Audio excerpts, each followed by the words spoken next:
Hello, my name is William James. I'm the host of The Bald Book Geek. This is a bonus video, because I opened the mouth of hell. Let's be real. I'm going to talk about Ghostbusters 2016. And I'm going to give a honest opinion here before everyone says it. It is not because of the all-female cast, but this film won't die. And it's not a good movie. I'm sorry, it's not. And I'm going to talk about it as it fails. Yes, I do love the original, and too, but I'm going to be real with this. They are tonally very different things. They are very different movies. And I have issues, as much as I love the first two, I do have issues with them in terms of structure, and sometimes the writing goes a little bit awry, and some pacing issues, especially in the first one, but that was just trying it out. So I can criticise them all. That's a thing. But let's be real. So, we have a movie that was created as essentially a Ghostbusters reboot with an all-female cast, which I do not have an issue with.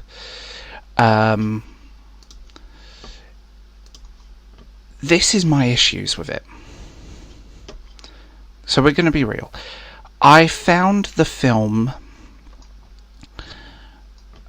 a nostalgia grab, a cash grab. The studio wanted to make a movie with completely different people, completely different thing, and they wanted to cash grab because the original actors weren't coming out. It was a box office bomb and it lost over 70 million, and there are reasons for it. So firstly, the writing. The writing feels cheap. It feels like a typical comedy that you get now. It's too comedic. It's trying so hard to be funny that it fails on that level. And when you end up with the sort of comedy horror of the first two movies, that was a nice balance. You had moments that would make you jump, and you had moments that were funny and laugh out loud, but it was very rooted in reality. This didn't feel that way. This felt weak, and it felt like it was trying so hard to create something. And I actually think the casting was kind of weird with this one. Melissa McCarthy is good in certain roles. Melissa McCarthy can be annoying in the wrong role.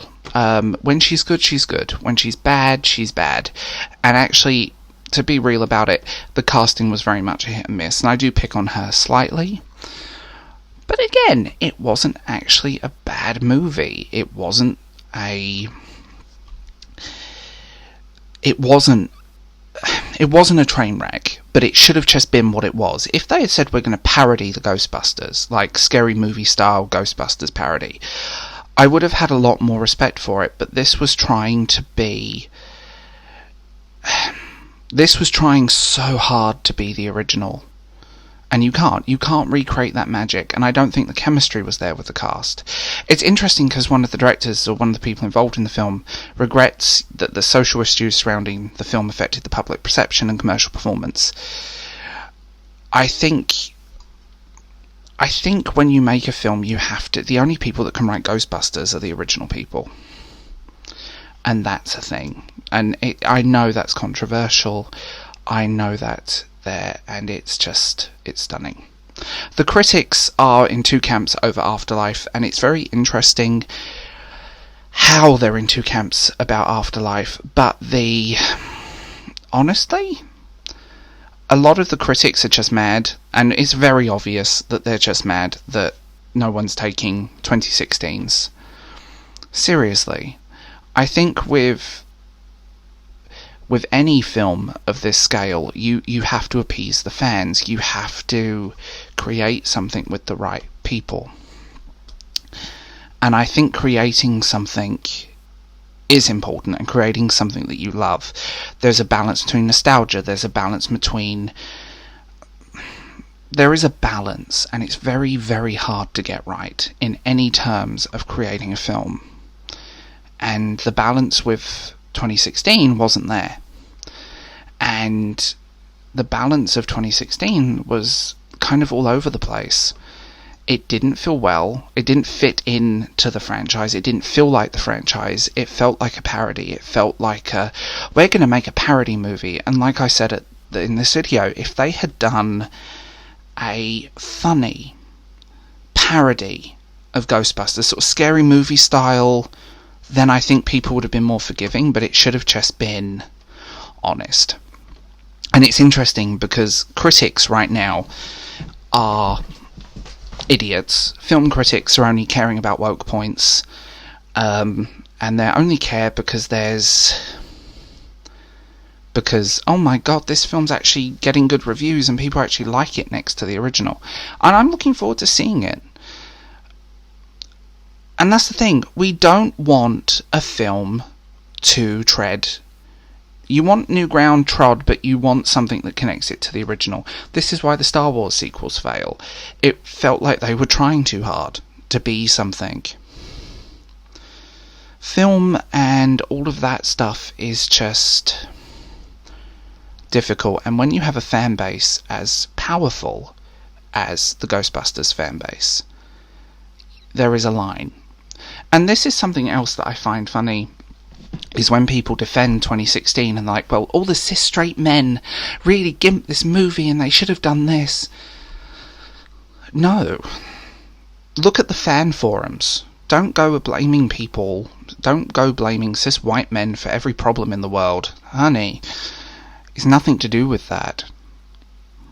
Look at the fan forums, look at Reddit, look at the gender divide. I would say Die Hard fans on these sites are 50 male, 50% female. And there are great comic books, there are great things. It's not a simple black and white thing. A film can fail, and it's nothing to do with politics. It's nothing to do with that.